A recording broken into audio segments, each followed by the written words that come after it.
tous les niveaux. Mais aujourd'hui, cette image doit changer. Cette façon de voir les choses doit changer. C'est justement le changement du narratif. Nous devons aujourd'hui présenter la RDC comme un pays solution. Solution par rapport à l'écosystème. Le président de la République. C'est l'entrée du président de la République dans la salle, le chef de l'État Félix-Antoine Tshisekedi Tshilombo. Voilà. Le chef de l'État est là. C'est lui justement qui va présider cette cérémonie inaugurale de l'ouverture des États généraux de la communication et des médias. Le chef de l'État fait honneur donc à la presse congolaise.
Il y a d'autres qui ont refusé.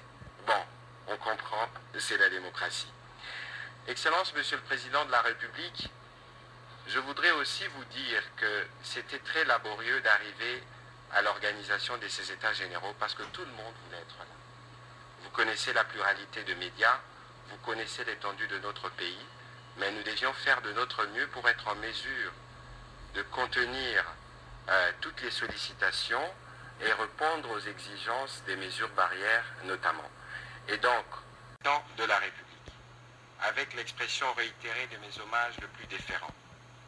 Honorable Président de l'Assemblée nationale, Honorable Président du Sénat, Excellence Monsieur le Premier ministre, Monsieur le Président de la Cour constitutionnelle, Monsieur le Président du CESAC, Honorables députés et sénateurs, Mesdames et Messieurs les membres du gouvernement, chers collègues, Mesdames et Messieurs les membres du gouvernement provincial de Kinshasa, Mesdames et Messieurs les députés provinciaux, Mesdames et Messieurs les ambassadeurs et chefs de mission diplomatiques, Mesdames et Messieurs les journalistes professionnels de médias, tout protocole observé. Grande est ma joie de voir venir ce jour qui a tant mobilisé d'intelligence, d'énergie, ce jour où la République est prise à témoin pour l'amorce du changement de l'écosystème de nos médias. C'est un jour historique pour la presse, parce qu'il arrive près de 3 décennies plus tard pour réunir à nouveau tous les acteurs, évaluer les chemins parcourus et scruter l'avenir avec des idées d'ensemble. Il marque aussi les débuts d'un dialogue intergénérationnel entre ceux qui ont été aux premières heures de la profession, qui l'ont vu évoluer, et ceux qui la pratiquent aujourd'hui à l'ère du numérique, qui a totalement transformé le métier. Excellence, Monsieur le Président de la République, votre présence en ces lieux témoigne de votre engagement, plusieurs fois manifesté, de voir émerger en République démocratique du Congo une presse libre et responsable. Il y a présenté justement les résultats. Très respectueusement, nous invitons son Excellence, Monsieur le Président de la République, pour son discours.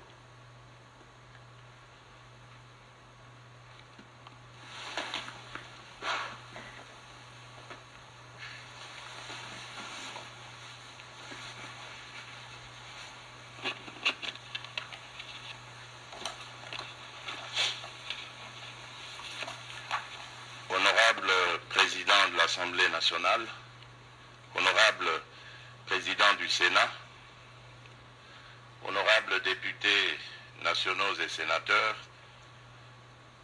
mesdames et messieurs des corps constitués, monsieur le Premier ministre, mesdames et messieurs les membres du gouvernement, messieurs les présidents des assemblées provinciales, messieurs les gouverneurs de province, mesdames et messieurs les ambassadeurs, chefs de mission diplomatique et représentants des organismes internationaux, mesdames et messieurs les journalistes et professionnels des médias, distingués invités en vos titres et qualités, mesdames et messieurs. Permettez-moi, à quelques jours de la fin du mois de janvier, consacré traditionnellement au partage des vœux pour la nouvelle année, je voudrais vous présenter à vous et à vos familles respectives tous mes vœux de bonheur, de paix et de réussite.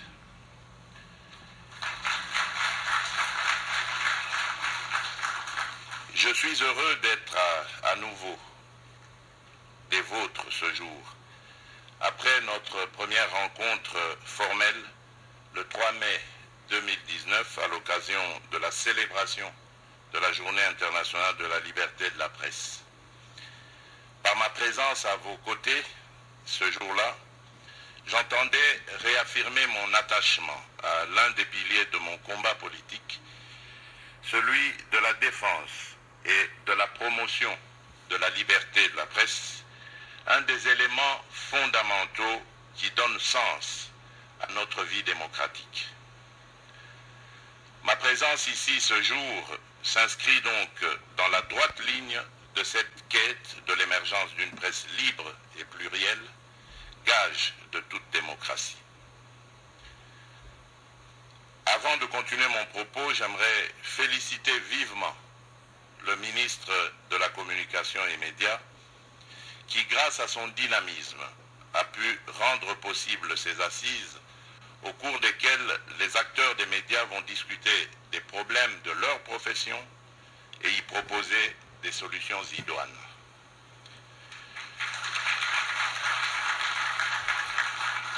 Je voudrais aussi saluer la présence de chacun d'entre vous en ce lieu. Ceci constitue la preuve de votre engagement à contribuer à l'émergence d'un nouvel écosystème qui favorisera à la fois le développement économique des médias et le bon exercice de la liberté de la presse. Mesdames et messieurs, les médias sont des instruments qui ne peuvent être laissés sans encadrement. Et ça, je le disais à notre dernière rencontre. Et aujourd'hui, grande est ma joie de voir à travers les thématiques rappelées ici que vous vous êtes engagés à étudier toutes les questions dans leur complexité et lever des options en vue de refonder votre profession. La thématique centrale choisie, à savoir médias congolais, quelle perspective à l'ère du numérique face aux défis du développement durable, tombe à point nommé, en ce sens qu'avec l'avènement des nouvelles technologies de l'information et de la communication, les médias connaissent une véritable mutation. Le pays dans lequel vous exercez votre profession est aujourd'hui en avant-plan de la lutte contre le changement climatique et regorge des réponses qui constituent les ferments du développement durable. En effet, avec la numérisation continue de l'outil d'information et de communication, les médias classiques, radio, télévision, presse écrite, se trouvent devant un choix crucial, pour tout dire existentiel, à savoir disparaître ou s'adapter. Vous devez donc vous réinventer techniquement et déontologiquement pour assainir votre corporation, économiquement pour assurer la viabilité de vos entreprises de presse et technologiquement pour ne pas rater le train de la révolution numérique qui fait déjà de notre vaste monde un village village planétaire, comme l'a prophétisé le Canadien Marshall McLuhan. Cette triple mise à jour entraîne inéluctablement un changement de paradigme au niveau du métier d'informer. Une fois cette mise à jour opérée par vous-même, professionnels des médias, le gouvernement de la République sera à vos côtés pour l'appui nécessaire que requiert cette mutation. En mon sens, cela rentre dans les responsabilités régaliennes de l'État. Car sans une presse libre, plurielle et viable, la démocratie et son corollaire état de droit ne sont qu'un leurre. Notre pays se trouve à un tournant sur tous les plans. 61 ans après notre indépendance, nous n'avons pas pu collectivement construire un pays qui réponde aux besoins de sa population. Depuis mon accession à la magistrature suprême, voici 3 ans, je m'attelle au quotidien à recréer les fondamentaux qui peuvent nous permettre de prendre le plus bel élan chanté dans notre hymne national. Dans cette ambition, les médias ont un rôle indispensable à jouer, car c'est le développement du pays qui engendrera des médias puissants. Interrogez-vous donc aussi sur le rôle citoyen que vous devez jouer dans l'atteinte de nos objectifs de paix, de sécurité et de développement comme pays. Mesdames et messieurs, je ne vous apprendrai rien non plus en ajoutant que même le nouveau narratif que nous mettons en place ne vaudrait pas un franc sans une presse responsable. Je n'ignore pas qu'avant ces États généraux, d'autres assises ont produit des textes de bonne et haute facture en vue de refonder votre profession. Mais une des maladies dont nous devons tous guérir est précisément l'inadéquation entre le dire et le faire.